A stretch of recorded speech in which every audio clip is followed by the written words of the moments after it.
Through the conflict of two predominant groups of Southern society, the small town of Honeypath, South Carolina became the epicenter for one of the worst labor strikes in American history. Through the horrors of this nationwide strike, the center of blue-collar America would be changed for generations.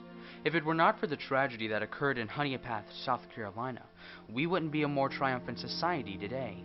For Honeypath was not the only place affected. It was the nation as a whole. Although the textile strike occurred in 1934, the history behind the strike can be traced back to October 29, 1929, when the New York Stock Exchange collapsed. Prior to this event, textile life was already difficult, but it would take the Great Depression to strip the remaining sheen from mill life. Mill owners made life harder for textile employees by demanding longer hours and increased output from fewer workers. Yet there was no more pay. The tactic of having fewer workers operate more mill machinery in the same amount of time became known as the stretch out.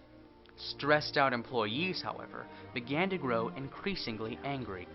And instead of hiring more people for jobs, they doubled up the job on somebody. Instead of doing so much production in so many hours, they doubled the production in the same amount of hours. They were just working them to death. Triumph, however, came to textile workers in 1933 when President Franklin Roosevelt created the National Recovery Administration to aid American industries and workers that were crippled by the Depression. Within Roosevelt's so-called New Deal came the National Industrial Recovery Act, which targeted more towards helping textile employees. Because of the NRA, people started working 8 hours a day, 40 hours a week. That was standard work week. The NIRA, however, brought only short-lived triumph among mill workers in Honeypath, for soon after the NIRA took effect, mill owners looked even harder towards stretch-out as the only legal way around Roosevelt's New Deal. The real tragedy for the textile workers was that they now saw how much harder they would have to work, and therefore realized the horror of the industry's response to the so-called Textile Code. Although the NIRA did provide for better wages and shorter hours, it didn't say anything about workload, thus making the stretch-out legal, even though it was unbearable. For the textile workers, triumph could be found in Section 7A of the NIRA.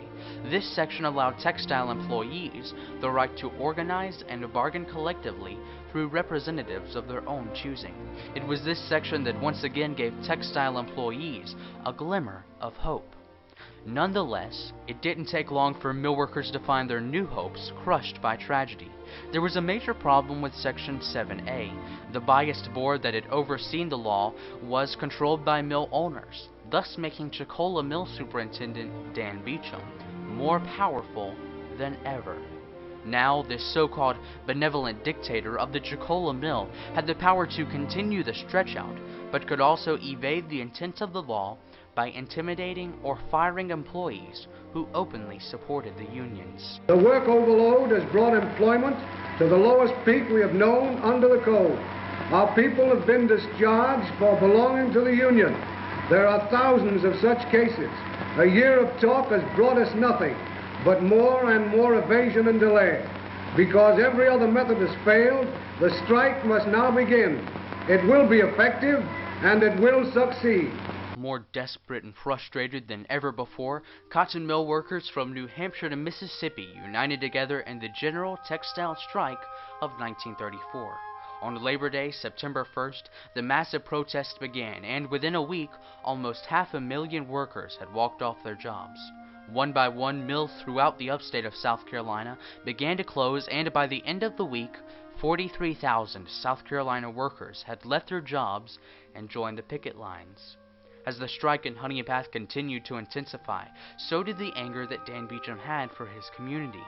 Being the oppressor of the Chicola Mill, Dan Beecham had never given up power over the mill in the past, and wasn't about to let unions take away his domination. He realized that he had to take control of the union threats and stop them cold. As the mill superintendent, town mayor, community judge, and a member of the town council, Dan Beecham had authority over almost every aspect of his workers' lives. From the places where they worked and played to the churches they attended for worship, Dan Beecham was in control. This time, however, textile employees were fed up with Beecham's control and were ready to fight back. The strike in Honeypath had begun. On a Thursday, September 6, 1934, at 5 a.m., a group of strikers left Belton, South Carolina to join waiting strikers from the Jacola Mill.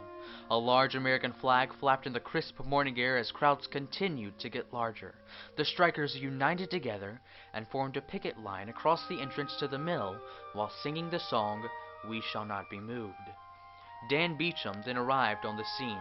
After crossing the picket line outside the mill, he began to contact state officials for needed help. But, due to the fact that there had been no previous trouble at the Jacola Mill, Governor Ira Blackwood refused to send National Guard troops to Honeypath. Not knowing what to do next, Dan Beecham created his own National Guard by arming and deputizing 126 local men, most of which were favored workers, while all were anti-union. Pistols and shotguns were all given to these new special officers. While strikers congregated on the mill grounds, above them, armed deputies began taking positions at windows along the upper floors of the Jacola Mill. Eventually, the chief of police separated the two groups below, union and non-union, and told them to stay put on their own sides. The excitement that workers had once experienced suddenly turned to anger as the mill management began to let non-union workers get past the picket line and enter the building. All of this was done after the textile had promised that the plant would not open that day. Then, strong wooden rods with pointed metal tips called picker sticks began to be passed through windows and doors from non-union workers to their supporters outside. All the people out there just protested. And somebody took a picker stick and hit somebody in the head. And the mill whistle went off. And that's when it started. That was the signal to start shooting. And my uncle was in, he got fighting with one of the officers. He was trying to go in the mill. Somebody hollered at my dad, "Davis, look at Crawford." And that's when he turned and went back. And that's when he was shot in the back, so was my uncle. As the smoke cleared, the tragic events that had happened were finally understood. Well, the shooting stopped. She ran up there, and she found my daddy and my uncle laying side by side. Their face down the little hole right in front of the mill. And she picked their heads up in her lap and picked the grass out of their mouth. And one of the policemen came by and told her if she didn't leave, they'd kill her. And another one come up and says, "You know you won't. They've done enough shooting here already." So there was 6 and all got killed there. One died later, so there was 7 in all that died. 10,000 people showed up 2 days later to see those killed in the strike laid to rest.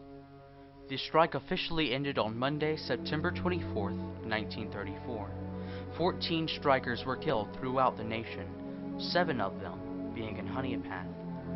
After Franklin Roosevelt presented his personal appeal recommending that mills take back strikers without discrimination, Francis Gorman, the vice president of the United Textile Workers of America, who was also the strike coordinator, telegraphed every union in the country, telling them the good news of the union's complete victory.